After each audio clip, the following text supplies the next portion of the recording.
I'm fine, mate. It's been hard work today setting up the studio. But listen, Yeah, hopefully it looks okay and everyone can see it. And yeah, hopefully it'll be a cracking show. I'm looking forward to it.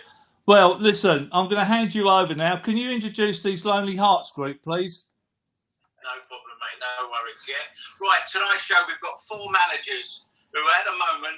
Sorry, lads, you're unemployed. I do apologise for that. But no doubt you've been enjoying the weather, the lovely weather we've been having of late, and you're all raring to get going, getting back into football. So hope you're all well. So let me introduce the guests. First of all, we've got the former Chelmsford City manager, Ron Stringer, the former Hungerford Town manager, Ian Herring, former Westfield manager, Tony Reid, and finally, Jamie Howe, the former Eastbourne Borough manager. Good evening, gents. I hope you're all safe and well. Good evening. You're all right, lads? Nice to see you. Thanks for your time. Thanks for taking a Friday night out to come on our show and have a chat, and hopefully you'll enjoy it. And, we just have a good laugh, and everyone can see what we're like as people as well as managers, not me, as well as managers, you guys. So what I'm going to do, I'm just going to give the viewers a little bit of information about you. It's a little bit like This Is Your Life, if you remember that. I'm not going to get the red book out, but we're stopped. You remember that, Rod? Yeah. Over there. What am I talking about? But so I'll just give the viewers a little bit of information about you all. We'll start with you, Rod. You joined Chelmsford City in May 17th, 2016, and you left on the 28th of January 2020. You were there nearly 4 years, and in that time you got them into 3 playoffs and to 3 Essex Senior Cup finals. And then when you left, you were around about 10th place and 7 points behind the final playoff spot again. So a good record there, Rod. You had a good record there, mate. Yeah, we were successful. We took the club from really, when we got there, was a relegation battle, which I brought along the likes of Nick Aycock and the rest of the staff that I had. Every year we had to rebuild teams because that's what you have to do at our level. You haven't got 18-month or 2-year contracts, so every year we had to sort of find a new team. And when you've got decent players, you find that a lot of the other clubs want to try and sort of come in, and we always used to lose players to leagues above or sometimes into the league. But no, we had a great time, and as far as I felt, even the last season I was there, it was a little bit of up and down, I'm not going to lie, but I still fancied and backed myself and the team that I had, or the squad that we had, that we would still try to get back in the playoffs like we had done for the previous 3 years. We were 15 minutes away from getting promotion in year 1, where we lost to Ebbsfleet, which is, there's no shame, losing away to Ebbsfleet 2-1 now. I think that year we've been in the first round of the FA Cup. We've done okay in the trophy, and we had a really good year and won the cup in the Essex Senior Trophy, which is also another recognised cup locally. So we'd had a good season. Year 2 was very similar. We got into the playoff semi-finals. We had a man sent off at half time, which made it difficult, and they got a penalty on the back of that. We lost that, and then we done the same. That was against Hampton and Richmond. And then we were very unlucky again when we was 2-0 down against Welling the season after that, and we come back to 2-2, and the referee decided to give a penalty sort of like 10 seconds to go. So we lost that 3-2, but I've got no regrets, from where we took the club from when we first went there. I felt all we'd done was, if you look at our win ratio, it's over 50%. Very difficult place as well to go to Melbourne Park, because it has got the complications with the athletics and that, so it's not the easiest place to, manage, if you like, through certain situations that you couldn't get right. But, I think, I left there as probably one of their most successful managers. And, I thoroughly enjoyed my time, and the supporters were wonderful, and, I was disappointed when it ended. You've been a manager for around about nearly 13 years now, is it? That is one club, is it? Sorry? Say that again, Gary. You've been a manager about 14 years. Was that your 4th club you managed? Yeah, pretty much at more the senior level. Obviously, I was at Braintree when I won the league there. Obviously, I was at Bishop Stortford in the Northern League, which was very, very tough. Considering, when I went there, we just took over from Ian Walker, the old England goalkeeper back in the day. And we just had some kids, but fortunately, we had Dwight Gow on loan. For those who have heard of Dwight Gow, and we had Jordan Archer in goal on loan from Millwall. But we was in the Northern League, and it was really, really tough when I first... The Conference North. And that was really tough. I mean, how that ever sort of, geographically worked out, I'll never know. But they just cut the country in the middle, and unfortunately Stortford seemed to fall into the northern section. But I actually quite enjoyed it because it was different. It was learning a different side of the game as well, because I've got to be honest and truth with you, it is different to the southern side, in my opinion. I think they're more physical and direct. I think the southern section is more football-y, if you like. But that was a good experience. Then I managed to get them back into the south, and I stayed at Stortford for 4 years. And then obviously I went to Chelmsford and stayed there nearly for 4 years. So I won't call myself a journeyman. I'd say that I try to stay and do a job, but I'm one of these managers, and I don't know how the other lads see it, but normally 3 years at a club, I think, is a fair amount of time for you to try and get the ultimate goal, which is your promotion. So I've stayed a little bit over that. That's a good point. We'll have a chat with the lads about that. I never thought about that, because obviously you think managers would like to stay as long as they can, but that's a fair point. We'll ask the guys at the end. So cheers for that, Rod. We'll go over to you now, Ian. And Ian Herring, the former Hungerford manager, town manager, September the 27th, you joined. But you was a joint manager there, Ian. So you were joint manager. Then you was that just trying to get you into the ropes, like as a manager, because it was your first job, Hungerford Town, wasn't it? No. Bobby Wilkinson, our former manager, the season previous, our first season in the Conference South, we finished one place outside the playoffs. Paul finished inside them, and neither us or Paul could go into the playoffs because of seat numbers. Right. So the following season, 4 games in, Bobby sort of walked away from the club for whatever reason. So me and John Boardman, another senior player, sort of said to the chairman that we'd steady the ship until he found somebody that he thought was able to take the job, and then he asked us to do it joint. So that's where it started, really.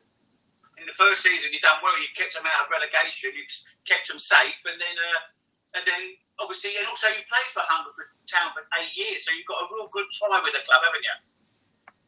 Yeah, it's been a huge part of my life, a huge part of my football career, and the club's come a long way in such a short space of time. And not so long ago, it was in the Hellenic League, and we managed to get them up to the Southern League Premier through the playoffs. Then I left, went to Cirencester for a brief spell, come back at Christmas with the aim to get them out of the league and into the Conference South, and thankfully we achieved that. So back in the Conference South, but it was up to 3/4 years as manager, so a big part of my life. You feel that it's not the biggest of clubs, is it? Obviously Hungerford Town, and you've got a lot of big boys around you. You feel you were punching well above your weight, or you feel the club deserve to be where? I know they probably deserve where they were to be, but you feel they were punching above their weight? Yeah, definitely. In my management time, I've worked under 3 different chairmen, and each year has come with this financial constraints. I think we got into the Conference South because we had a fairly good budget.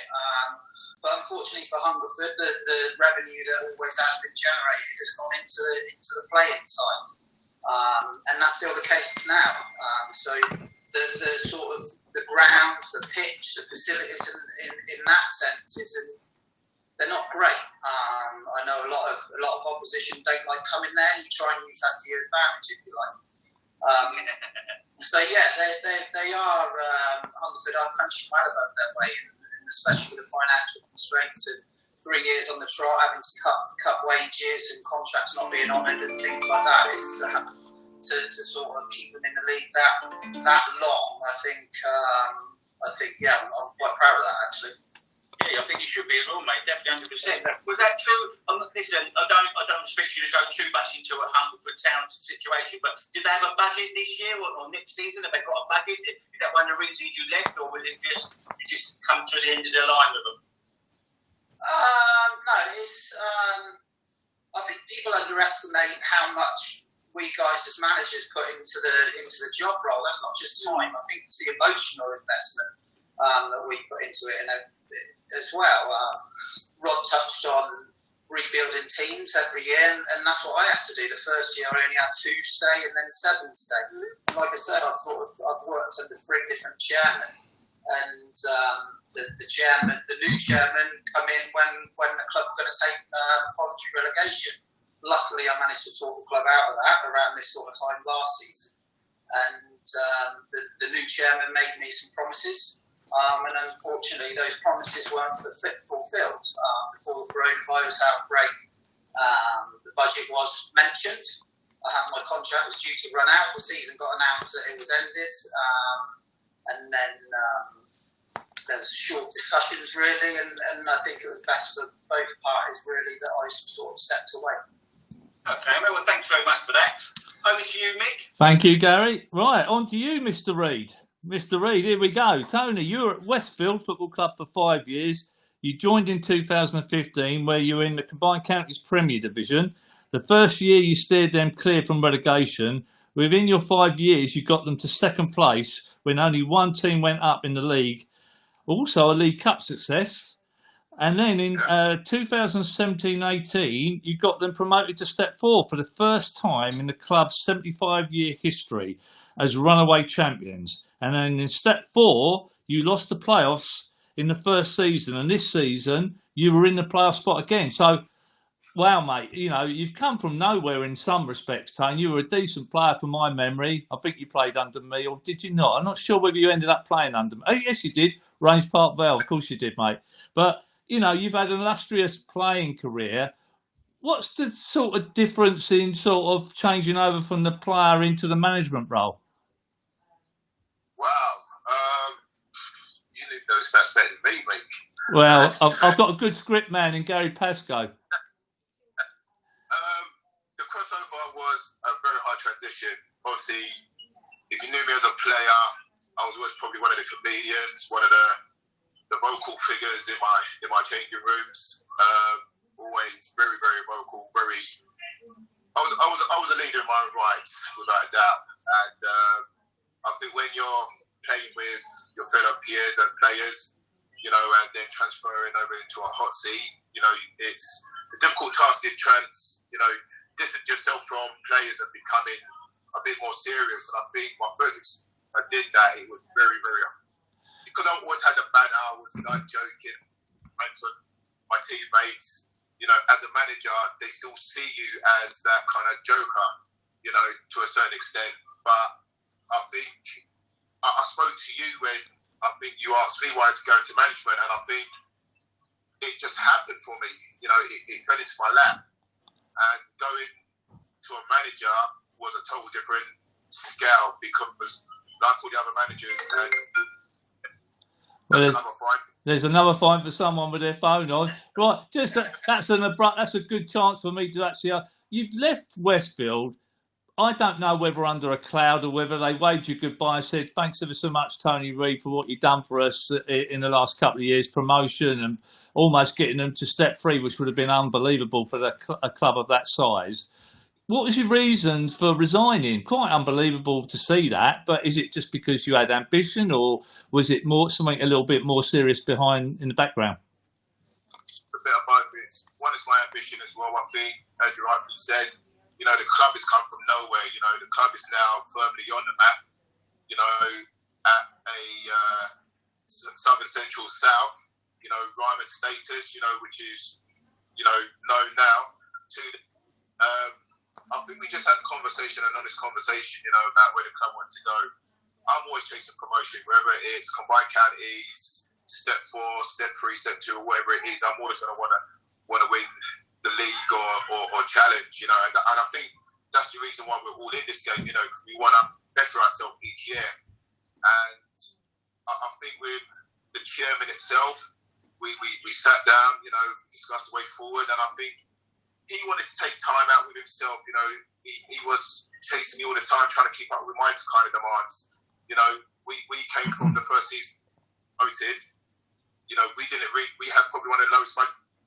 You know, and to finish where we finished that season, you know, we was well punching above our weight compared to the likes of the other clubs that were thrown out. So do you think, Tony, it was more a case of like you wanted to sort of push on, and you didn't think maybe Westfield would have the ambition or the resources to do that for you?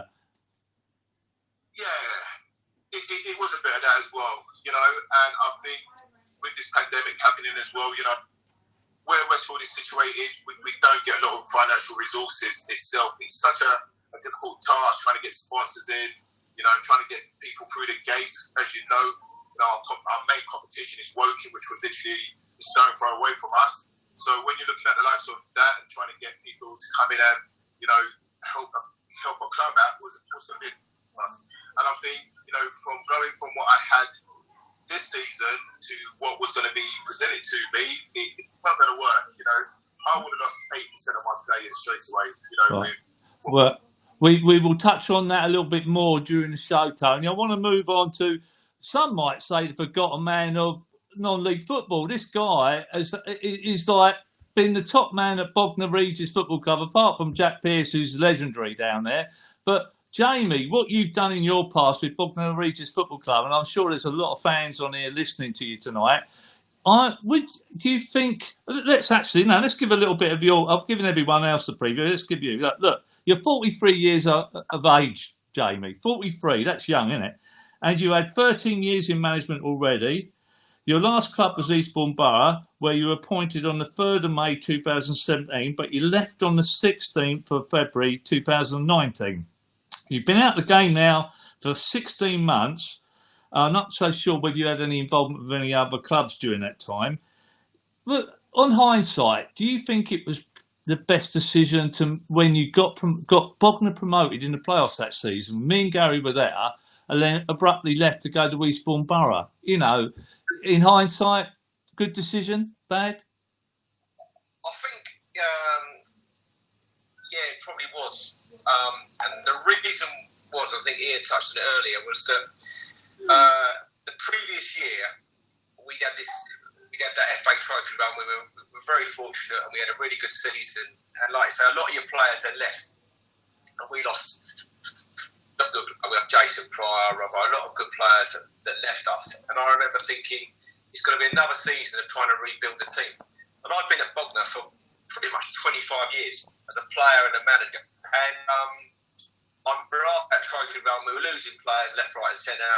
And I said that, and I was going to leave that year. But I thought all the players were leaving. It looked like I was going to jump ship. It just didn't look right. So I thought if I could steady the ship that year, not get relegated as such, and I had a conversation with David Patrick, who I worked very closely with, and I thought we stayed there that year, and we ended up getting promoted. And I just thought I needed a change of direction. But been out 16 months, but just genuinely exhausted. Probably needed a break, actually, if I'm honest about it. So I needed a break somewhere along the line. When you're out that long, Jamie, you must start to worry that you're out of it far too long, and people do forget about you, and hence why, you know, the other boys have all just recently unfortunately left or lost their jobs. They're a bit current. You're not so current, but you're Sussex way, and there's a few clubs around there. I mean, let's give it, if you wanted to promote yourself now. I'm going to give you a minute of your time. I'm Jamie Howe. What can I do for your football club? To be honest, on this conversation earlier on about the social, I'm just not into it. I'm just sort of like, listen, if you know your football and you see what you've done from there, I've always believed that I shouldn't have to tell you how good I am or how good so-and-so is. They should tell you. And if you look at the record, we're pretty successful. So if somebody wants to hire you or something like that, brilliant. If they don't, no problem. But I'm at a bit of a stage nowadays, if I'm honest about it, where the Eastbourne Borough experience taught me a lot. We had a little conversation before we come on there with Rod, that dealing with people that maybe don't tell you the truth, that they're not straight and up front, I don't know if I could be bothered to do that. So if a situation arises where it's a good club and it fits me and worked well for me, then fantastic. But then I'm not too bothered to chase it, because in the end it will only end up disaster anyhow. Well, it's quite interesting, like looking at all four of the managers we got on tonight. I fancy, and I don't know this for sure, you got two Mr. Nice guys, and I'll include you that one in that, Jamie, and I'm going to put Ian in that category. And we got two blokes that are no one will want to mess about with, I fancy. Have I got that right? Have I got that right? You've got two sort of blokes you wouldn't want to mess around with in a changing room. So you've got the fear of God of the players there, and you've got two Mr. Nice kind guys in Ian and Jamie. Have I got that totally and utterly wrong? I just always make sure I brought someone in that could do that side for me. Ah, right, okay. I think sometimes people take us wrong. You know, we're winners. We want to win the game of football and we want to win it the right way. But sometimes, you know, you do have to get your players fired up for it. And if that's one of my key points, is motivation and desire. I'm not one of these managers who I would say is That's 150 quid. Tactically the best. But I've got to be honest and truthful with you. I've always been successful the way I've been managing. The difference is in these days is I don't think players are the same as what I was used to, or, you know, and I'm even going back when I won the league at Braintree sort of like 8 or 9 years ago. Players are different now. The game's changed, and it's very hard for probably more of the mature managers or the older managers, if you like, to adapt to that. So I do think a lot of us have seen the game change massively with players and personnel. Well, I'll Ian, give you a little. sorry. Jamie. Go on, Jamie. Just saying there, we're in a situation. I'm down at Eastbourne. I remember where Eastbourne's quite an open place, and it's always windy down there and things like that. But we had a game, and it was hailing down, and it was horrible. Durrican playing in there, and we had players coming off at half time. We're young lads who are apprentices or young lads just coming to team, and they were saying, "Have we got to change your kit at half time?" Yeah. Can we get them into the warm shower? And I'm thinking, what is? And I'm not tough or anything like that, but I'm going, it's not anything that any of us haven't done before. And when you've got that mentality in the change room, I'm thinking, I'm in all sorts of trouble here. So you went and found him a kit then, Jamie? So, Ian, I'm sorry to pigeonhole you both in there. I've just got this feeling that the other two lads are sort of. I've got this feeling. Would you say Jamie and Ian, you're coaches as well as managers, or you know what I mean? Do you think you got those two strings to your bow? And that's not knocking the other two boys that I'll come to next, but do you think you got? But because sometimes that's a difficult task. I know Aidan Bird's got that about him, but have you two got that about you that you can coach and manage, or you only would rather do one? Go on, Ian. I'll let you answer this one. You've not been chatting. I'm really, in the grand scheme of things, I'm dipping my toe in the water. I'm only 36 years old, not long been out of playing. So I'm still finding myself, finding how I want to manage, etc. I've been very fortunate to start off at a very good level. Let's be honest, a club where we're supposed to lose every week.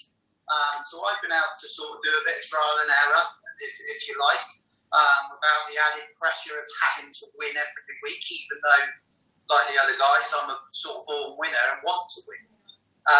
So yeah, when it comes to coaching, etc., we've all been in the game a long time. We've put sessions on and stuff like that. But I think how often do you really get that opportunity at this level of football to coach? In the sense of when it's Saturday, first 8 weeks of the season, Saturday, Tuesday. 8 weeks. Saturday, Tuesday. You've got one session on a Thursday.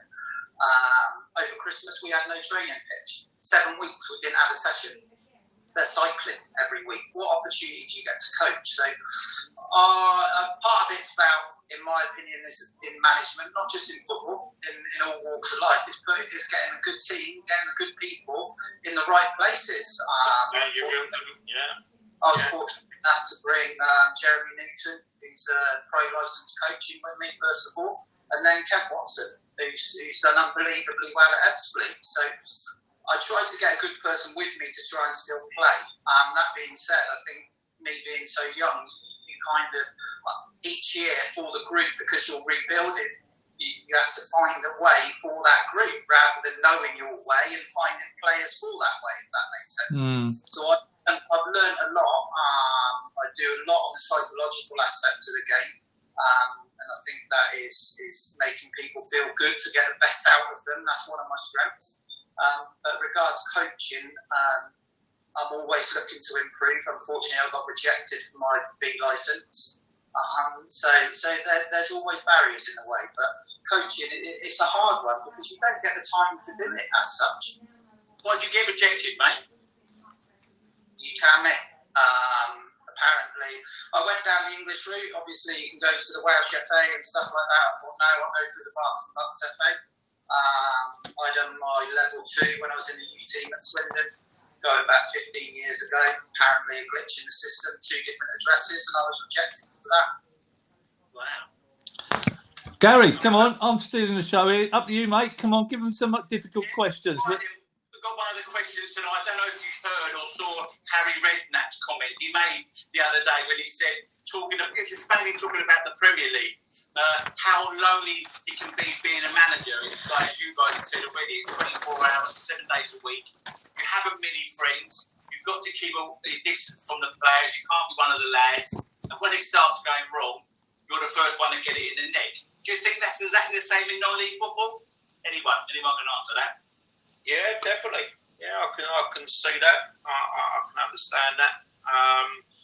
As you say, like, listen, when I got released from Chelmsford, it is a lonely place, and you start seeing, who you really got round you. And if I'm being honest, you're lucky to count on one hand for the people that, sort of back you and bring you every week and try to sort of, take the disappointment with you. You are literally on your own, and I think there is that thing between players and managers. I think at the higher level more so. At our level, we try to be, if you like, a father figure or their friends, or we try to get more out of them through that way, and that's what I've always managed. But I do find society's changing, and it is quite difficult. Going back to the coaching side of it, as I said, I always put myself down as an Harry Redknapp, as a manager.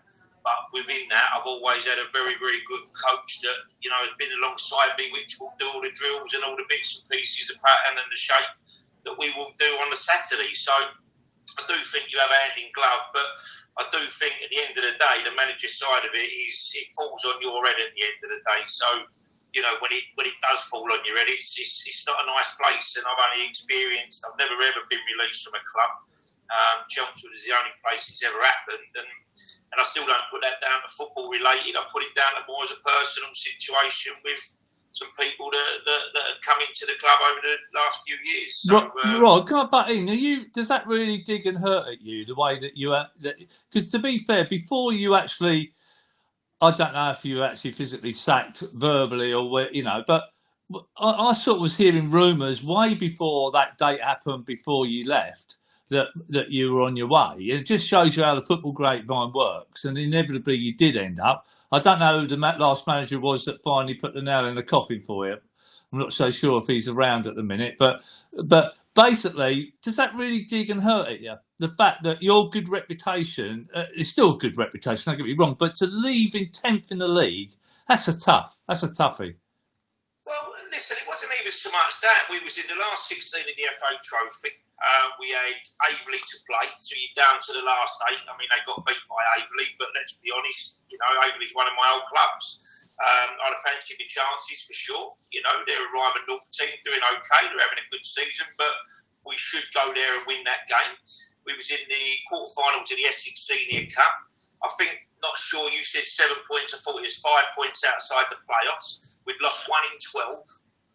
That ain't a sacking to me. I've seen a lot of other managers in our league, without mentioning any names, that are full-time, bigger budgets, and probably wasn't doing as well as we are, and they're still in the job today. So, for me, listen, I know the reasons why my time ended at Chelmsford. They wanted, two certain guys wanted to get me out the door, if you like.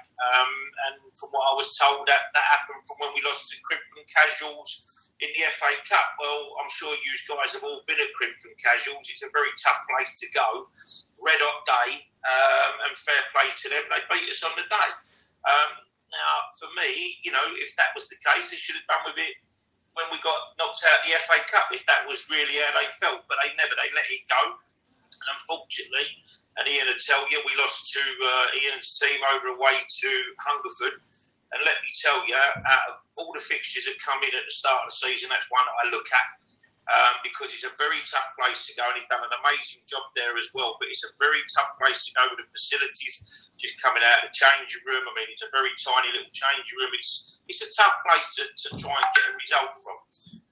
We got beat there, and I think right at the end we missed one, didn't we? And just over the line, which would have been interesting. The header that went over the bar from Yo.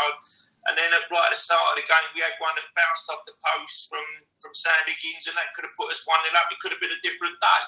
Take nothing away from Hungerford on the day they was outstanding. But, you know, people, unfortunately, there's people involved in football that are not football people. And one of the guys at Chelmsford now, he's just someone who's probably been a very good businessman and probably is a very good businessman. But, you know, you can't bring them qualities into somewhere like Chelmsford if you don't even understand the game of football and don't like the game of football. And unfortunately, that's what I was faced with at the end. Wow, mate. Well, sorry, Gary. Sorry, but I was just going to say there, I think, you know, from my experience, I was very lucky with it. When you're talking about being a lonely job, and it is a lonely job, I think your relationship with your chairman, if you've got a good chairman, you don't half help. And at Bognor, as a young man learning, coming out and playing, being a manager, I had Jack Pearce, who'd been the manager and the chairman and everything. So he understood all the problems that I was going through. He knew them. And he sympathised with them as well, and he could offer you support and guidance. And when you get beat 5-0 at home, and you're going home and you're driving home and you're thinking, what is happening? He's the bloke that will call you and tell you not to worry about it, and we'll go again Tuesday. Wow. And you need like that in football to have any chance for your manager to have success. And if you haven't got that as a manager, I just think you're doomed. So I was very lucky.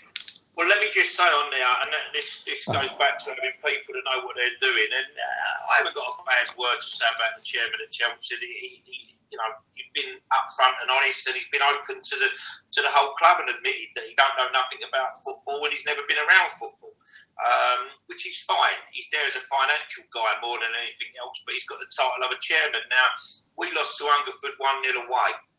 I then had a game on a Tuesday night, which we'd taken at Harlow Town. I had 2 new signings coming in, and you know we was going to use it to get some of the players fit, as you do midweek friendly on a Tuesday night away at Harlow. And I got a text message asking what time would I be at the ground on the Tuesday. Never felt no dangers, nothing. And then I met the guy, the chairman of the club, and he said to me, look, you know, can we have a quick chat? I said, yeah, where do you want to go? I had a full team, 20-odd players sitting in the changing room, ready for a team talk. And then all of a sudden he said to me, can we go upstairs? I said, yeah, we go upstairs. We went up in the dark room in Harlow Town Football Club, and he said, but unfortunately, because of what the result on Saturday and a couple of supporters were disappointed and disgruntled, and we've made a bold decision on Monday night, which there ain't really a bold there, but there's a bold decision made on Monday night, and we've decided to let you go. Wow. I was like, wow, why have you done that here? Why haven't you rung me? Why haven't you asked me to come to the club? Unbelievable. I never see, and so when you look at that, as I say, about people knowing about football, what you're talking about, Jack Pearce, you'd never had that. You know, and unfortunately, I've had to leave the club on the back of someone's decision that he wants to make changes. They want to make it a community club. Well, if they want to make it a community club, lovely. What he meant was they don't want to pay the money they're paying. They want to downsize on the budget. Well, talk to me. But unfortunately, I never had that opportunity to sit around the table. So I have to take it as a sacking because it pretty much was that. But if we all know a bit about football, then I can honestly hold my head up high and say, that really weren't a sacking due to football. That was just a sacking due to me not getting on really with the chairman that's in place at the minute.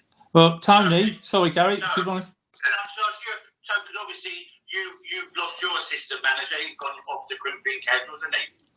So, are you a coach? Are you a coach or a manager, Tony? I'm both. I'm both actually, but I think managing. As everybody knows, is a hard task, and I think I took all the burden upon myself because I like things done a particular way.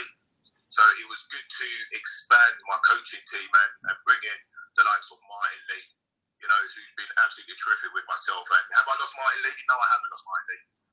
We've had a discussion, and it's just like the rest of my team as well. They're going to. I knew the moment I left, they were going to get approached by a load of clubs, and virtually the whole team has been approached by all Step 3 clubs. and some step twos, which rightfully so, because that was our aim, to get promoted. Martin, okay, it's an opportunity, but the moment I do get something, when I get Martin back, yes, I will. He's been a loyal character for myself. He's been my right man. We discuss, we talk every day. We still talk now, probably twice or once a week. In fact, we're meeting up on Saturday, and him going to Caribbean Casual, just gonna, better himself, to get a bit more idea what he's doing there and coach a little bit. But he is a good coach. I make no lies about that. We work together hand in hand. He arms me down to a certain extent. I'm, as Mick would say, I'm not an aggressive manager. I'm just a winner, and I think what Lisa brings to the game, he brings that calmness as well, where he's more or less the players' go-to guy. So they don't want to talk about anything. They can come talk. Haircut thing, yeah. But they go because in football training he had the laugh, he jokes about, and he puts on good fun sessions, But it's not just him who plays the role. Everybody has that role to play as well. But I think my role is that because I want to win, I bring that upon myself, and it goes back to what God is saying. Sometimes it is lonely because as much as I want to win a game, it doesn't happen that way. And when you do lose a game, you're by yourself. But I've been like Jamie, the chairmen I've worked with have been absolutely sound. Steve Perkins, David Jenkins. If I lost a game, they're the first, to call you up and say, don't worry about it, go again. But because I'm always beating myself about it, I take it personal, because it's probably a game one, but they probably look at it in a totally different light to me. But going back to Martin Lee, I don't think I've lost him. I just think I've lost him temporarily until I find something. Tony, would you take a job? Are you really looking for a job in the Isthmian Prem, or you set your heights to like Conference South, or would you take a job at the level that you've just left a club if they had big ambition? And also, just sorry to interrupt there, Tom. Sorry, mate. I'll put that to everyone as well. Would you answer the question, Tom? But after you do, would any of you managers, the other managers, would you think of dropping down to a next league down to not start again, but drop the next league down to work up again? But answer the question, Tom. Sorry. I think to what Jamie has said as well, it's got to be right yourself, of what you're looking for. I'm not gonna chase people down, and rightfully so, as Jamie said, clubs know you shouldn't have to put your CV out there or apply for this job. If they're looking for someone, they know who they're looking for. Your name's going to be floating about the circuit as it is. Me personally, okay, being at step 4, our aim was to go into step 3. Yes, I would like to manage at step 3, step 2 if I can. And step 1, who wouldn't take the job? I think all our aspiration is to manage as high as we can. But I'm going to keep challenging myself.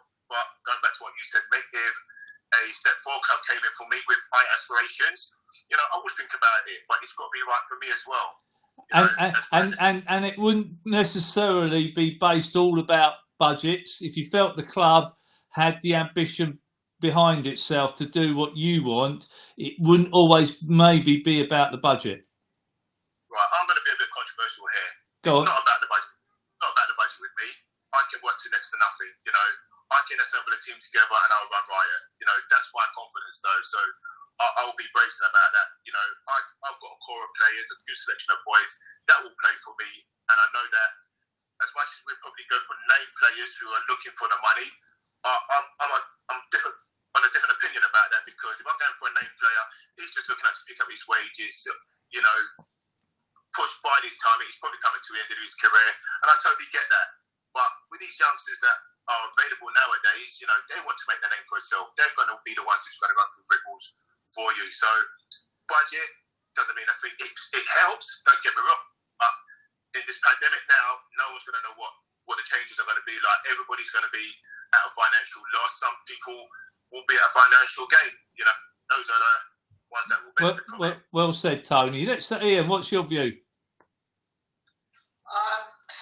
For me personally, I think I'm young. I've got a bit of time on my side in that sense. I want to manage at the highest level I can, like Tony said. And But let's be honest, there's a lot of managers out of work. There's 4 of us sat here. Kev Watson's just been let go miraculously, who I've worked with, and sort of Sammy Moore included. Sammy Moore as well, and some of them you think, how they brought in the guy, sorry, I apologise, I don't know his name, the guy from Germany. It's a bit like you get puzzled with football and certain things happen. And I'm 36. I still got time on my side a little bit to that respect, and I can still play. I feel I can still play. So being in lockdown with the coronavirus situation for me, it's been a very good thing. I didn't realise how much I'd neglected myself as a person, my family as well. Because like I said earlier, you invest emotionally in everything. And yes, I'm grateful. Yes, I'm fortunate to have managed Hungerford Town, but I was unfortunate with the severe lack of support. And that's not just financially, that's time and time of people to help me, etc. Certain things that went on. So I'm 36. If I can still play, then why don't I play? But that being said, would I drop down if it's for the right opportunity? If it's a club that has got ambition, that have got good facilities, and essentially as well the sort of the model and the philosophies that I believe in. If they're willing to support me on that, then yeah, I possibly would drop down. Ian, do you think that you could play still at conference level now? I'm not being rude by saying that question. Could you? Yeah, obviously I'm not daft enough to think I can play 50 games in a season Saturday, Tuesday every week. But I know what I am as a player. So there's a few clubs that always look for, like, what position do you play in? Sorry to be, what position? Long throw specialist. Long throw specialist. Apart from that, what position though? Well, you're getting Rod's team with the long throw anyway. Carry on. Reedy's coming for you. Yeah, you might get a call from Reedy if he gets a big job, Ian. Are you prepared to travel like he does? Well, depends, doesn't it? Well, look, you've got 2 strings to your bow, mate. There might be someone out there on the back of tonight that fancy a midfield general and actually can lead on the pitch for them and let's have managerial experience. So there you go, all clubs out there listening to Ian. He's got 2 strings to his bow. Let's find out. Let's find from Rod. Let's carry on to Rod. Can I just ask a question a minute? Yeah, sorry. Sorry about that. Sorry. Because I didn't realise, you 4 guys sitting there looking at me now, that they've signed a guy from Germany, Edley.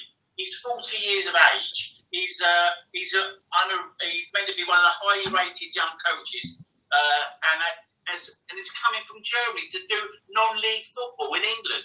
You know, I just think that's criminal. I really think that's criminal. I can't believe I didn't even know that until I've just looked it up, and I can't pronounce his name. It's Dennis Kirkwright, something like that. Gary, Gary, I'm putting it out there for you 4 guys there. You're right, but that was Rod's jobs for the time. I thought Rod Stringer was going to get that job. I personally really thought so. I don't know what you've got to say about it, Rod, but I would have thought that's the obvious job for you, right on your doorstep there. And then obviously they brought a German guy in from abroad. I can't speak German, so that probably never happened. You can say 9. One thing I'd like to say, I remember playing against Ian and when he was at Hungerford and looking at the shape he's in now, and I've had a couple of conversations with him, I would still say he can play Conference South. Oh, there you go, Ian. It could be a little number with Rod if he picks one up, mate. I fancy he could still do the job. Just getting back on whether I would manage at a lower level, pretty much the same as what the other guys have said, really. The aspiration's got to be there. It's not all about money.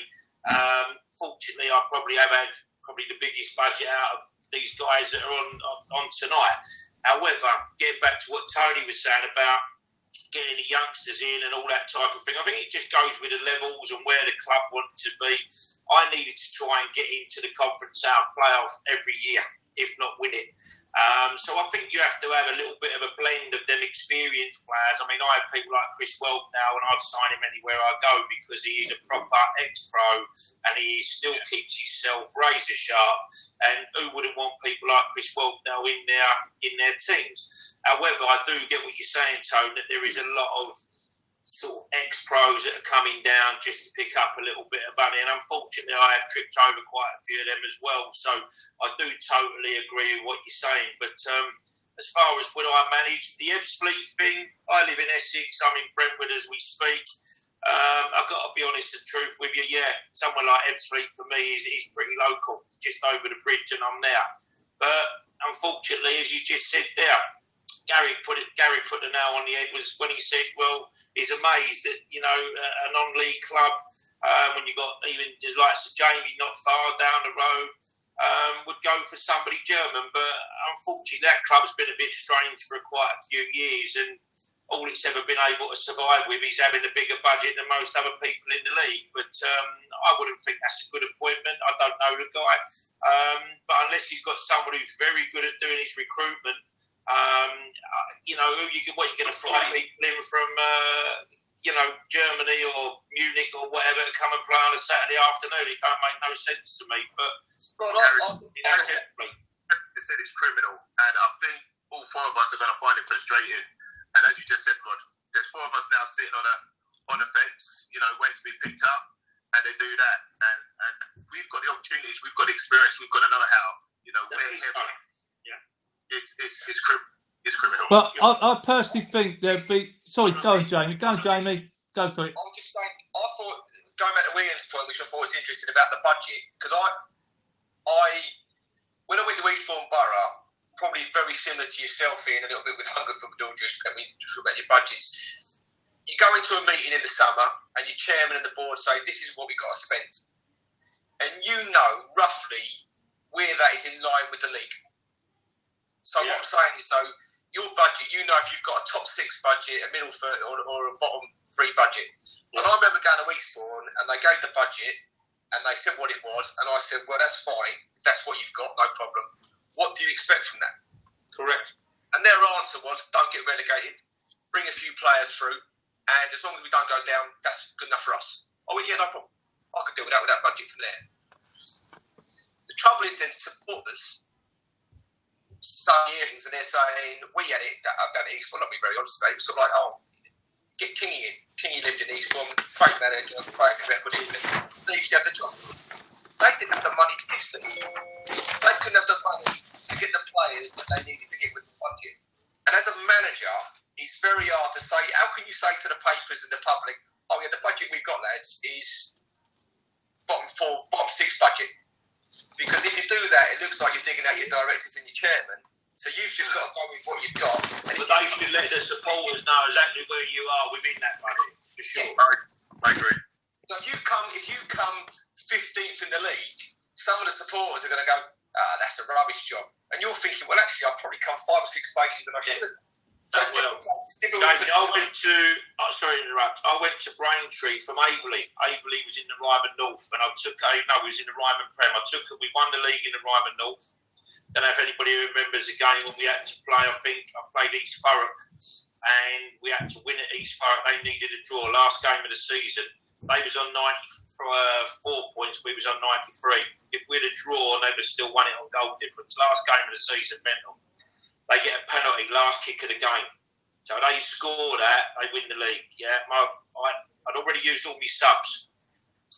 My goalie had just been sent off for giving the penalty away. My centre half, Glenn Golby, goes in goal and saves a penalty. We get promoted. One of the maddest games of football you've ever had in your life. That got us up to the Ryman Prem. I lost to Boreham Wood in the semi-finals of the Ryman Prem, and Aveley have never had a budget. Never ever had a budget. It's a village. It's a village club.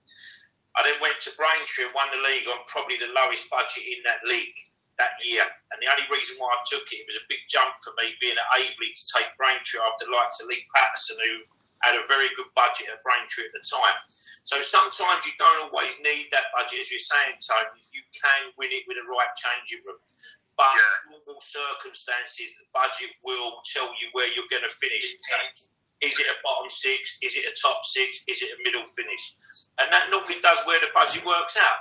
And what I said to Chelmsford, I had no problem. If they'd have spoke to me before they'd done what they'd done and said to me, Rod, we need to bring the budget down, which I'd put my hand on my heart, was a decent budget.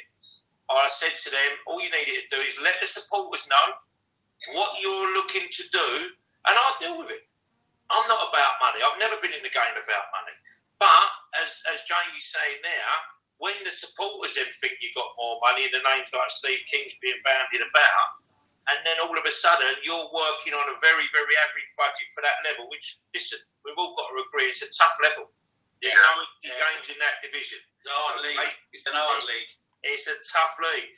But then, if you let the supporters know where you are, then fine. Because if you do get beat 2-0, 3-0, they've got to understand that you played against a team that's got probably in the top 5 budget. You know, and it proves it in the Premiership. Budgets will always finish 9 times out of 10 where the budgets are. Ian, do you want to add on to that? Ian, do you want to add anything into that mix? Yeah, there's obviously a lot just been discussed. I think, first of all, I obviously know Germany. I will. They've given a young manager an opportunity from a foreign country. Is that a good thing? Is that a bad thing? I don't know. Fair play to him for getting that opportunity, but how that opportunity come about in the sense of Kev Watson's contract not being renewed, I was just gobsmacked with it. But unfortunately, that comes down to chairman, ownership, and they're the ones that are putting their money in, doing the funding. So they're the ones that get to make those type of decisions, even though us football people and supporters are gobsmacked by it. They're the ones that make those decisions. So our heads are on the chopping block, and we have to deal with that. But for Kev Watson to be out of work from the job he's done with Ebbsfleet is gobsmacking. Well, for me. We could have got him on this show. I forgot about it. It's been today. He said why weren't he? Wow, come on, go. You're doing a good enough job getting him promoted. I reckon he's going to put you in a million pounds, mate. I think. Yeah. Right, you do a good job, you can play. I bet you. Yeah. I'm really going to sign you if I get a job. Jamie, you're only 43, Rod. Jamie might be able to do you a job. He's only 43. I can't say good long front you and me, son. Having said that, Reedy can do you a job. We're talking about everyone else. Reedy can do you a job. They are. We'll have the 3 youngsters in there help you out, Rod. You'll be playing fullback, behave yourself. Gary, come on, mate. Sorry. Right, for your next club you're going to hopefully end up, what are you looking at? What are you looking at to do at the next club? What are you for yourself? Have you learned anything over picking you in? This is like I said, you're young manager. Really, you're not that old either, but I know you've been a manager for a few years. So what are you looking at for your next opportunity? Is there anything you would do different? Would you do anything different to try and keep what's the word? Like I know you, Rod, you don't go on a contract as a manager. So if they get rid of you, I know you're not a money man. They get rid of you and they don't pay your money up or 2 years or whatever. Would you go on a contract? You've got a contract for yourself. What would you do? What would you want? It's any of you. I've always been non-contract. I always believe I trust my own results, and if my results are right, and I promise you now, guys, if I had a proper chairman like some of you guys have been saying you've been working for, I'd still be at Chelmsford now. It's as simple as that. I know my weaknesses and my strengths, and sometimes I'm not a yes man, and maybe that's what, when you do need a contract, is, when you do argue with the chairman, at the end of the day, you've got a little contract to probably give you a little bit of backup. But for me, if you know you're going to get results in football and you're good enough to get results, because that's what we do, I'm not interested in a bit of paper. I know managers, Mark Stimpson's a good pal of mine, and he's been in the league, Stevenage and Gillingham and places like that, and when you actually look at what the actual contracts were, by the time you dissect it and see what you get out of it, you're lucky if you walk away with 2 months' money. To me, my handshake has always been my bond. But that only works with people that understand that language as well. And I was probably an easy target to be able to get rid of because I had nowhere to go back and earn financially, as such. Jamie? Yeah, I think Rod's right. I think it's you were going to say something, mate. I think with the contracts, I think, at our level, to be honest with you, it's not like it's at Chelsea. You can sign a contract and you might sign 2 years, and like if you're in the pro game, you get a contract, you get sacked, you get paid off, and you get millions in the bank. I think at our level, if you get a month or two's money, you're pretty lucky, and you're reliant on the people at the club. And if they're good people and they look after you, to be fair, Eastbourne Borough were very good to me, and I got no problem with that. So they were very honourable.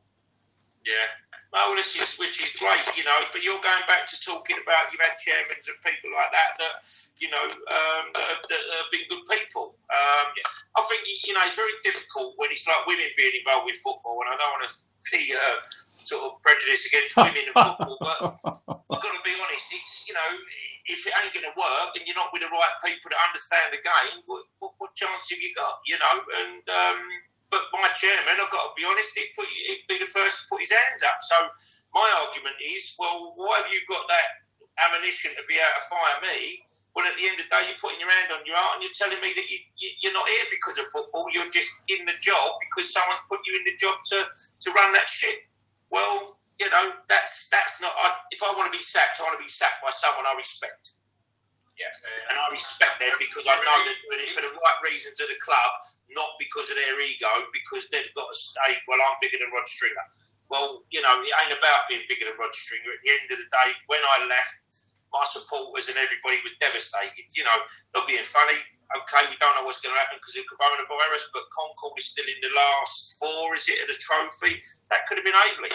Another record that we'd have broken. They've not done that for 80 years. But I wasn't given the opportunity to do that. The week up to me going, we had the trophy. We went away to Dulwich Hamlet, so we could have got points there. They weren't actually having a great time. We also had the likes to go to Aveley, and we had the quarterfinals of the Essex Senior Cup. In that 1 week would have defined my season. Yeah, that would have been my whole season. I didn't get the opportunity to do that. In the end, they've gone there like rag-arse rovers. Nobody knows what's going on. My players ain't happy with the fact is that, to be fair, Robbie Simpson, he got thrown in the deep end. They're still asking me what to do. So, what are you looking for, Tony? What are you looking for your next opportunity to manage at a club? I think I'm looking for a club that's going to meet my ambition. I've got a good team around me now, and I think one thing I learned as well is that the older guys as well with a good experience, no football, I think they come from Rod's kind of era as well. They're footballers, old school. As well as I'm new school, you do need to bring a bit of old school with you as well. And I'll talk about 2 guys actually. Roger Stair, who you both know, and Michael Powell, who was there. And Michael Powell was a vice chairman, and as much as we used to argue every day, he used to have a load of words of wisdom and keep me checked. And we kind of remember where I'd be arguing with all the other officials, the other dugouts. I became more dramatic and see these guys all arguing in my sense. And I'd be thinking, you know what? One thing I've learned from all these guys is that they've taught me how to become a better person and a better manager.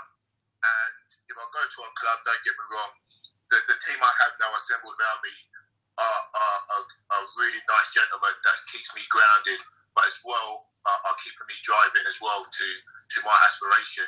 So a club's just got to have the basics, and I think we agree, facilities, training, all the basic things that a player requires. And it's not all about what we can bring to the table, it's what can a club provide for the players. And nobody wants to park or a cow patch, or a park as such. We want nice grounds to play at. We want to see crowds coming through. If they've got no crowd, don't get me wrong, leave that to me. I'll give you sexy football and I'll bring the crowd in. But just a club just to meet my ambition, whether they've got no budget, fine. I'll work with what I want to, but I probably want to get into the same kind of brackets as the likes of Jamie, Ian and Rod. I've never had a contract, and I think I deserve what I'm worth now. But well, listen. When you look at a lot of these clubs, I always always call it fur coat and no knickers because they look the part. They look the part, but I've got to be honest, you know, like even with us on a Tuesday night, we'd have a third of a pitch to train on a Tuesday night. Now we're step 2. Yeah, we're step 2 looking to get a promotion, and we're literally, you know, my coach, Nick Aycock, who, you know, is totally qualified, been on the bench at West Ham, works in the Premier League now, unbelievable coach. He's got to try and coach 22 or 20 experienced players of a good level on on an Astro turf, you know, on a Tuesday night. But people will look at Chelmsford and go, oh, what a big club, big club. Well, it is a big club. But unfortunately, going back to like Ian with the pitch at Hungerford, the pitch was never the standard of the amount of where the level was. And to be honest, they've done an amazing job trying to play on a pitch like that, because in all the time I've been there over the last 3 or 4 years, however long they've been at step 2, it's never improved there, has it? You know, everybody probably thinks, oh yeah, the local clubs, oh yeah, Hungerford, big club, probably could be a big club, but they're playing on a pitch which is really about step 5.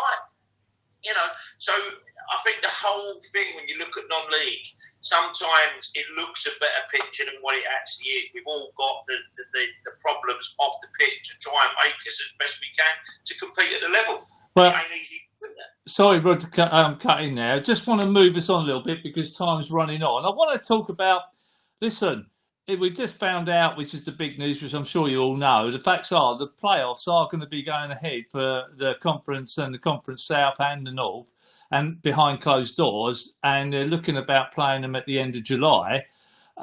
Obviously, they've gone on a points per game basis because that's what was voted in. You know, this, you know, one by one, and you would know a bit about this, Reedy. Sorry to be a bit sort of like judgmental here. Who do you fancy? You've got Dorking Wanderers have scraped in at 7th position, and they're going to end up playing Bath away. And then they end up, if they beat them, either one of them will play Havant or Waterlooville. Can you sort of, one by one as we go round, who do you fancy that might actually get promoted through the playoffs? And who's a team or manager to look out for next season? To all of you. Wow. If I don't say Dorking Wanderers, I will never get the job there when Turn leaves. Ian's after that one. Take my back. Ian Turk speak all the time. You know, he's done a fantastic job.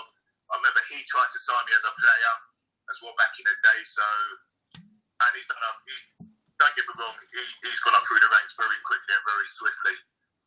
For what he's done, he knows he's got a bit behind him, but he backs himself all the time, and that's what I like about him. He's very confident in what he does, and yeah, for me, Dorking Wanderers. Right. Just to clear up, Mick, so what's happened today? Because I didn't know all this. I've got to be honest and truthful with Gary, can you just, we'll go on to Ian in a minute, but Gary, can you sort of let us know a bit more about this, please? Yeah, go on.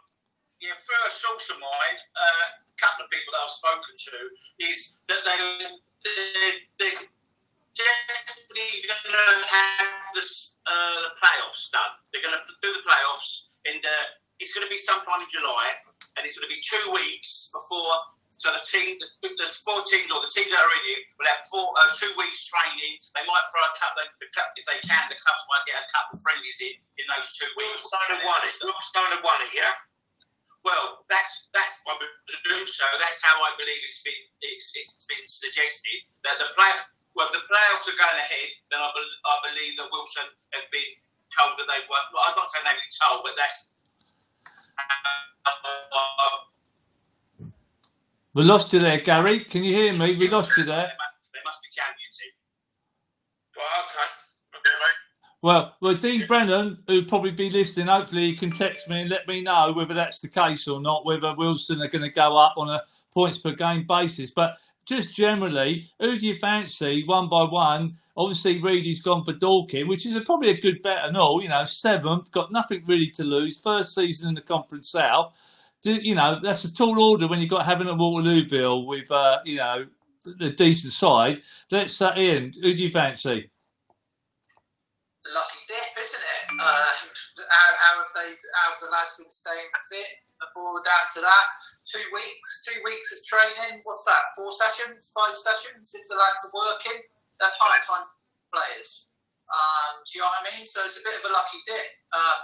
Just going off the back of that, I'd probably say Bath because of the age of their squad, their youthful energy. But it is really a lucky dip.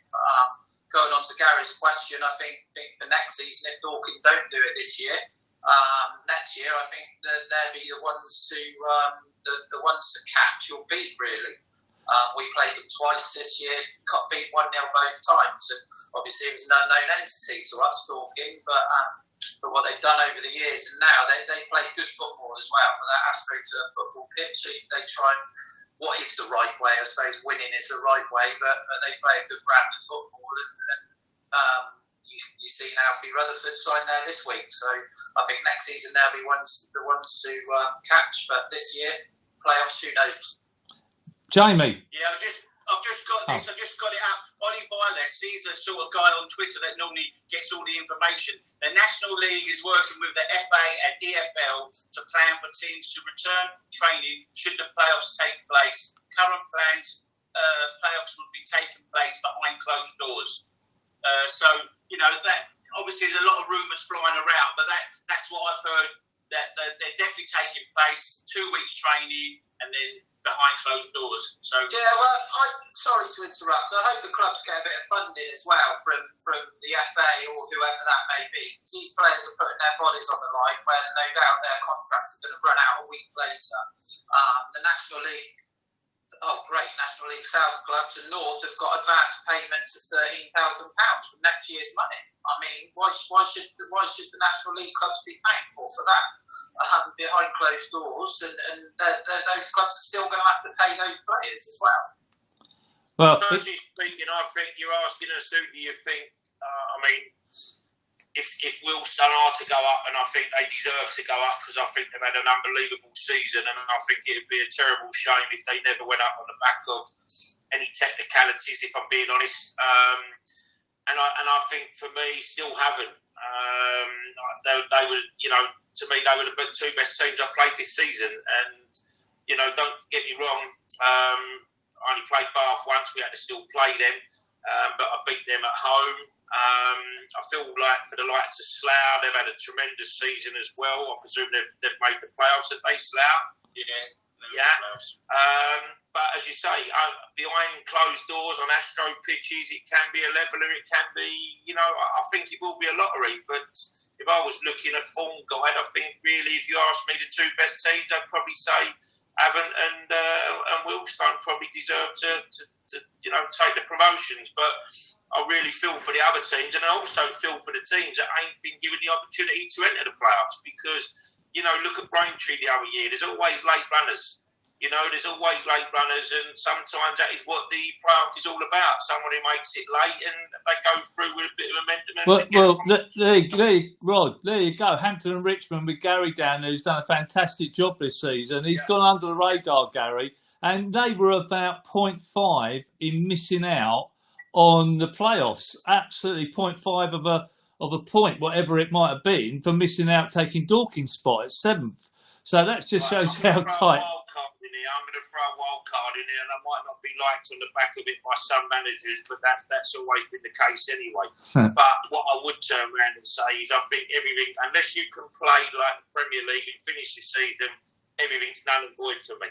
I just say it's an act of God. It's one of them things. We just pull the plug and that's it, because this is so messy. 0.5, it's so messy and it's so unfair. Pull the plug, act of God, start again next year. Good, Jamie. I'll tell you what is it in that situation. Then, if Alfie Rutherford has signed for Dorking for the 7th and snuck in the play, you'll end up. What happened? You'll end up playing Avon. Well, and he'll score. Yeah, and I'm telling you that Jamie, I know you had him down at Bognor. I know, and you know what? That could well happen because I think I was speaking to a certain person last night, and he was sort of suggesting. I said, well, would Alfie be able to play in these paths? And he was suggesting that he might well be able to because of lots of clubs have got loan players. So I think it's like you say, it's signed up to the season ended though. Yeah, but has he signed forms? Exactly. What about signing the forms? If that's the case, Ian might be signing and planning. Yeah. Say Ian about the forms. There's a deadline. You have to have a certain amount. You have to register by the last week of March, I think. You're not allowed to bring any more players in after that. Yeah. 31st was The secretary as well, I've done it before. Right. Listen, I want to make it a little bit. I'm going to ask a couple of questions to you to just test your managerial experience in it, and I'll start. Well, here I'll give you one, Rod. Here is an interesting, Rod, for you. How would you describe yourself in the dugout? And I'll give you an A, B, and C. Right? Raving lunatic, Wenger-like, or calm and collective? How would you actually describe yourself? Can I phone a friend or ask if you ask the FA, he will be the first one, a lunatic. It was me that was writing these down, Rod, and the only reason I say that is because you have got history, and I remember you as Aveley manager when you played me when I was Leverhead, and we beat you in the League Cup semi-final. And I thought, bloody hell, this bloke's quite aggressive. So I don't know if you've had any sort of turns with Ian or anyone like that. Like, you know, I don't suppose it.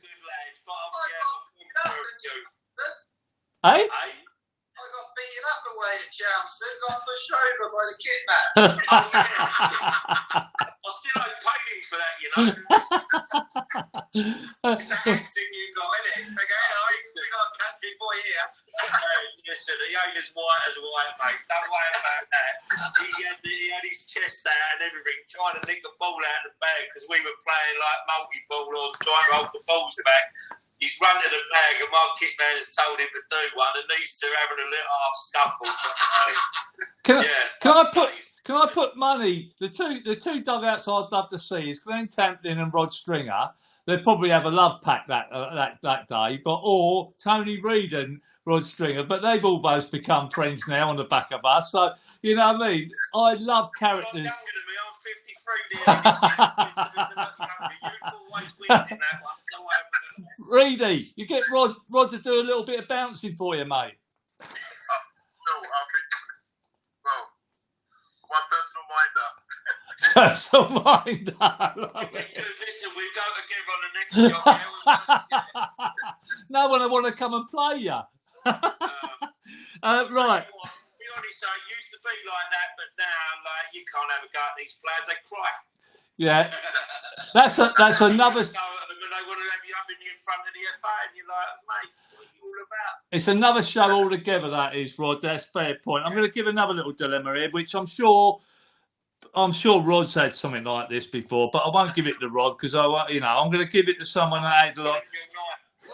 Jamie, I'll give it to you. How would you react if one of your best players came in to see you mid-season, saying he wants to have a break to the end of the season for family reasons and would rather be deregistered or his contract cancelled? How would you react to that? I think it depends who it is. Simple. Hey? It's simple. Come on. What's simple? Tell me. What would you do? It's got to go. Do one. It's got to go. Listen, you say that, I'll tell you, I've had two experiences that'll make you laugh. One, I went to East Thurrock, and one of our best centre-halves, I've come out, and Dabba, who's the coach, the assistant mate, he's come out and he said, we've got a problem in here. The centre-half, he's still pissed from the night before. He's in all sorts of trouble, right? So I'm looking at it thinking, yeah, we've got a problem here, haven't we? Because we've got no other centre-halves to play. We're playing East Thurrock, who are physically good, and we're in trouble from there. So I said, yeah, tell him I'll be in a minute and I'll sort it all out. And I just didn't go to change him. And we drew 0-0 at the end of the game. He played brilliantly, and that point got us up in the end, really. And the trouble was I got with that is in an ideal world, everyone would say you should get rid of him, right? My mind was made up that the first opportunity that I got to get rid of him, you would. But at that time, if you go in there and do it, we'd have lost the game, and then there'd be no points. So I think managing, I just found it's just not as cut and dry and as black and white as some people can make it out. And that's Did you get rid of him after, or did you keep him on? Would you have a word with him? Gary, he only told you the truth. He was out with him that night. Right. Okay, Rod, I'll give you this one. Gary, can I ask this one? This is a good one. Yeah, I'll give this to Rod because he might have a story that this could have happened to him, possibly. How would you react if you found out on the grapevine, which happens at football clubs, that one of your management team was being negative about the tactics and how you were managing? I'd tell him to keep his opinions to himself and shut up. You'd pull him into a room and have it, or you in front of everyone. I'd just say to him, listen, I don't want to hear that. It's my opinion. Do your job and shut up and sit down. Fair enough. All right, that's as straight as you want to get. We'll give Ian one. He's a young person. Want to give? Can I give one more, Gary? Are you happy for me to give one more? Yeah, you got a couple more minutes left. Okay. Right, Ian. How would you react if a player come to you asking for more money during the season, making a point that another club would pay him it? Didn't have anybody saying a current players, let alone more. Spend it all on the pitch. Yeah. That's a great one. It's what Jamie touched on. It's not all black and white, is it? And if he's coming from a strong position and he's doing well, then yeah, you have that discussion. But if you're not doing so well and he's asking a daft question, then you give him a daft answer. Right, okay. You give them a reduction when they're playing badly, then? Well, sorry? You give them a reduction when they're playing badly, then? Fair point, Rod. I'm going to be fair to close the show now because we didn't give Reedy one. We've got to show his managerial, his prowess here. So come on, here's one for you. Right. How would you react if you found out your chairman was calling players to find out if the dressing room was all okay? I've had a little bit of experience with that, and Rod touched on it earlier in the question with another coach saying stuff. So a little while ago at Hungerford, when the old manager left, I'm a firm believer what happens in the dressing room stays in the dressing room. I think a lot of us will probably agree with that. Unfortunately, I got wind that a former chairman at the time had been getting a player to record some team meetings. So wow. I got wind of that. So then, how do you sort of go about that type of thing? So is the person going to own up? No, you have to be firm. You have to sort of make it known that it's happening, and then gradually over time try and find out who it was and whether it was true.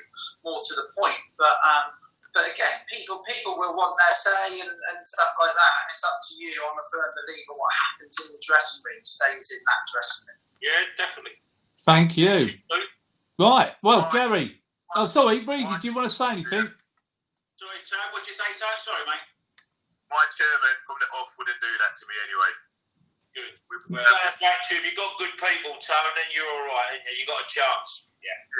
Right. An hour and 15 minutes flown by, lads. Right. I don't know if it's flown by, so thanks very much for all coming on tonight. I really appreciate it. I know Mick does as well, and Mick hasn't met a couple of you guys, and it's nice to make new contacts. And like I say, once again, thank you very much for coming on. I really appreciate everything you said today. You've been really honest up front, and we really appreciate that, me and Mick. And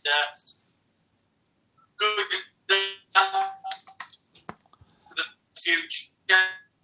Stay in touch with us, no doubt, and we'll probably see you at games. And like I say, be lucky, be safe, and hope it all works out.